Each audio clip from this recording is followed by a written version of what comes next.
Season 39 is already underway, and if you still can't reach Mythic, this video is for you. Today I'll share 10 heroes most used and top performing in Mythic ranks and above.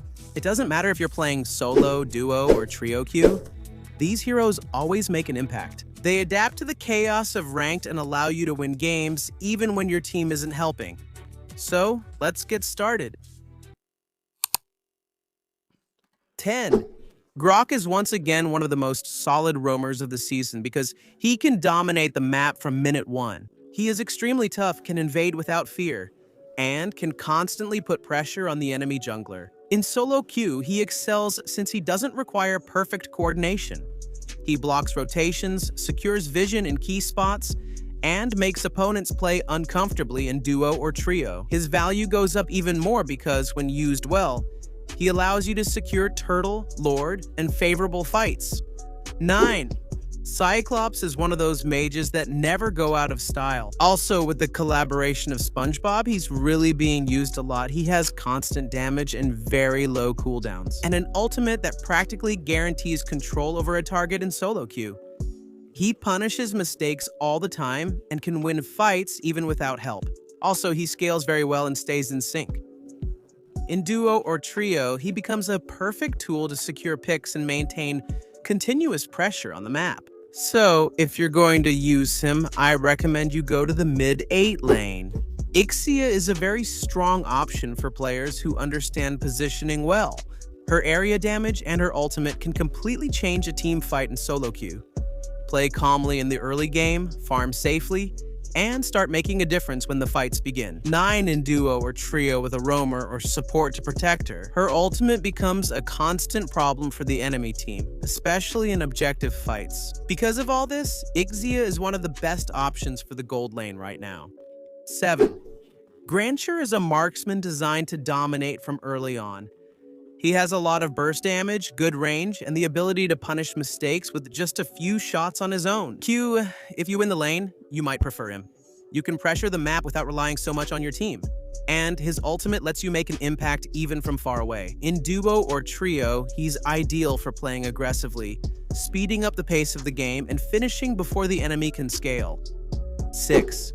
Setian stands out for the control he offers over the map. Not only does he clear waves easily, but he also provides key information and global pressure. In solo queue, his ultimate makes up for limited communication and enables better decisions in key moments. In duo or trio, it allows you to coordinate fights, anticipate enemy rotations, and secure objectives much more clearly. For all these reasons, Setian is one of the best options to go in lane 5. Lapu is still one of the most reliable and complete picks for the experienced lane. He is a hero who combines durability, damage, and constant presence in fights very well. In the laning phase, he can withstand pressure, trade safely, and doesn't depend on the jungler to stay competitive. This makes him ideal for solo queue, where help often doesn't arrive. As the game progresses, Lapu starts to make a difference in team fights. His dual form allows him to adapt to different situations. He can engage aggressively, absorb damage, get out, and re-engage at just the right moment. In solo queue, this is key because you don't need perfect coordination to be useful, just a good read on the fight. And in duo or trio, his impact is even greater. He can work as an initiator or as a second front, depending on the composition. It's an experience that always brings value, pressures the map well, and remains relevant even in long games. Number 4, Gatot Kaka. Gatot Kaka is one of the most decisive roamers of Season 39, especially in games where someone needs to take the initiative. He is a hero who endures much, punishes poor positioning, and forces the opposing team to always play carefully. Early on, he can pressure, harass the enemy jungler, and gain an advantage without getting kills. In solo queue, he is especially strong because he doesn't depend on perfect coordination. He can start fights on his own, force favorable trades, and completely disrupt the enemy team. His ultimate is very impactful. Used well, it can turn an even fight in your favor, even if your team wasn't fully ready. In duos or trios, his value rises further. He enables planning, clear engages, combo setups, and consistently punishes poorly positioned opponents. Additionally, he doesn't just initiate, but also serves as a solid front line in long fights, absorbing damage and giving space for the carries to do their job. Number 3, Liamor is one of the most stable and reliable junglers. In Season 39, he doesn't depend on perfect plays or extreme snowballing to stay relevant, and that makes him ideal for rankings, especially in solo queue. He has a decent early game that allows him to farm without falling behind, and from the mid-game on, that's when Liamor starts to impose real presence on the map, and when he activates his ultimate, Liamor becomes a constant threat. He gains mobility, area damage, and can force favorable fights even in tight spaces, in solo queue. This is key because he can jump into a team fight, pressure the enemy carries, and create chaos without needing perfect coordination with the team. Liamor isn't the most explosive jungler, but he's one of the most well-rounded, consistent, hard to punish, and has real presence in every phase of the game.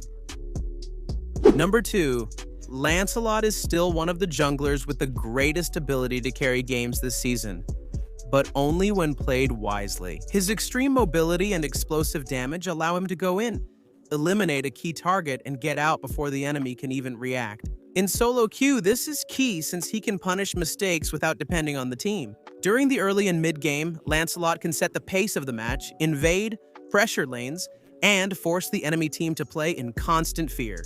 If he gets a small advantage, he quickly turns it into map control and in solo queue. That snowballing ability is what makes him so dangerous, and in duo or trio, his potential increases even more. When coordinating an engage, Lancelot comes in as the finisher, eliminates the enemy carry, and leaves the fight practically decided. Additionally, his ability to secure objectives and steal turtles or lord makes him a constant threat. He's not an easy hero. He punishes your mistakes, but only in skilled hands. He remains one of the most decisive junglers to climb to Mythic number 1. Yi Sun-shin is one of the most complete and consistent junglers to rank up with this season. He doesn't depend on just one condition to work.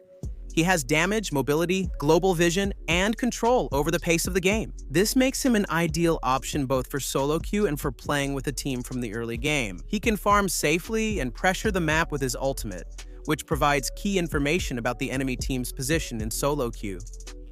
This global vision often makes up for the lack of communication and allows for better decision-making in critical moments. In the late game, he stays relevant, plays patiently, deals steady damage, and controls the map with his ultimate. And in a well-coordinated duo or trio, he becomes the core of the team's strategy.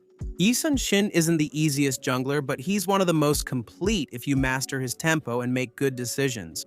He's a hero who won't just take you to Mythic, but even to Mythic glory. Now, something important that many people overlook. You could be using one of these heroes, even the number 1, and still feel like the game is slipping out of your hands. And almost always, the problem isn't the pick, but the decisions you make during the game. For example, in the jungle, small details like when to rotate, when to force an objective, or when not to fight make a huge difference. And that's exactly why I made these videos for you, where you'll find 7 tips if you're playing jungle, roamer, or mid. And these videos are focused on macro, map control, and how to close out games, even with difficult teams. So if you want to keep improving, I'll see you there.